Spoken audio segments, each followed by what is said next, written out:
the power that love can have.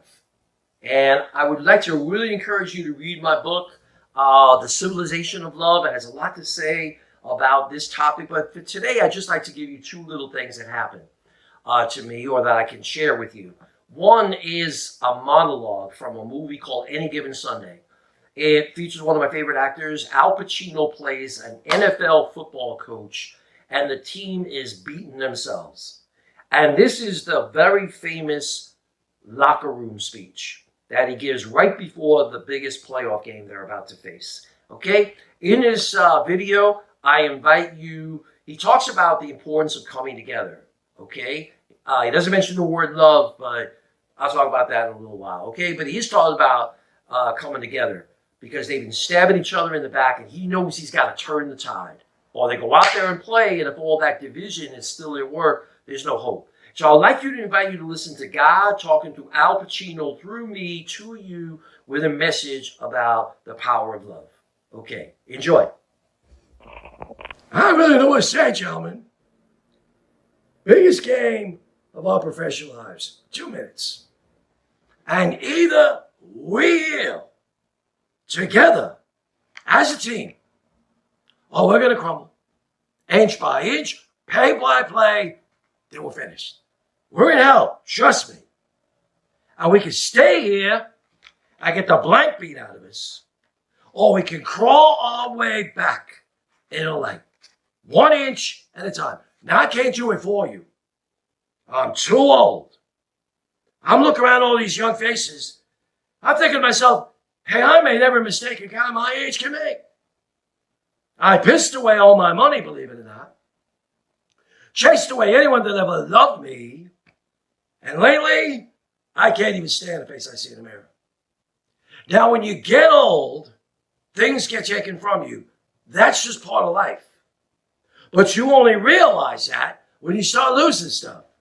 And you learn life is this game inches. So is football. Because in either game, life or football, the margin for error is so small. 1/2 a second too fast, too slow, you don't quite get there.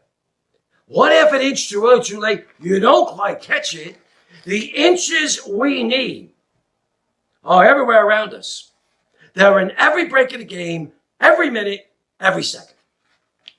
On this team, we fight for that inch. On this team, we claw with our fingernails for that inch because we know we add up all them inches, gonna make all the difference between winning and losing, between living and dying.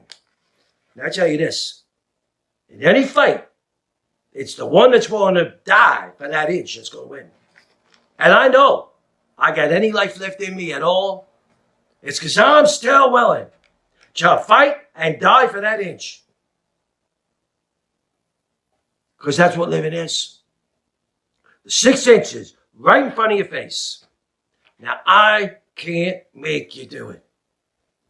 You got to look at the person next to you. Look them right in the eye, and I think you're going to see somebody who will go the inch with you. Because they know you do the same for them. That's a team. And either we heal together as a team, or we will die as individuals. That's football. That's life. That's all it is. Now, what are you going to do? So, the Al Pacino monologue. So, what is he saying there? One, he's saying that the opportunities in life are every minute, every second. Every step, every little thing is important. I want to encourage you to take advantage of every little situation you're in life, to have it be an opportunity in which to spread love. Okay? And when people do that together, the second message he comes out with is when we synergize together. Okay? That's when love really kicks in. That's what churches are supposed to be about. That's what church youth groups are supposed to be about. That's what every institution that exists on the earth is supposed to be. Okay? A way that increases the amount of love that's on the planet, where we lovingly engage each other and we take care of whatever it is an organization has been formed for, an institution has been formed for. And if other institutions aren't there, they're just about making as much money as possible or getting a job done as cheaply and easily as can be done. At least the church is supposed to be, as God's family, a place where we come together and love is at the center. I'd like to share with you a really profound moment I had. You've heard me talk throughout these Godshots about my trip to Africa, which was life-changing in so many ways. And even as I was flying away, something happened for me. So my plane is taking off from Africa, and I fall asleep. I do this all the time when a plane takes off.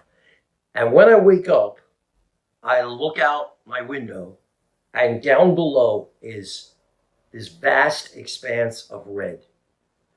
And I'm slightly disorientated because I just woke up, and for a moment, it just seems like, my God, what if we broken out of Earth's orbit and we're flying over Mars? Because it felt like it was such an alien landscape. And I'm just watching out the window, looking at this vast desert that just doesn't end. It went on and on and on. And a thought comes into me that was really clear. Like an ancient prophecy was being told to me. Something that I would like to share with you. What I gained is that someday the rains will come back to Northern Africa when there is enough love in the world, but not before. Our love, when we learn how to channel this together, is the way in which God can affect the living environment of our planet. That Sahara Desert will be, I know it will be. I may not live to see it, but it will be blooming again. That desert that was below me. When there's enough love.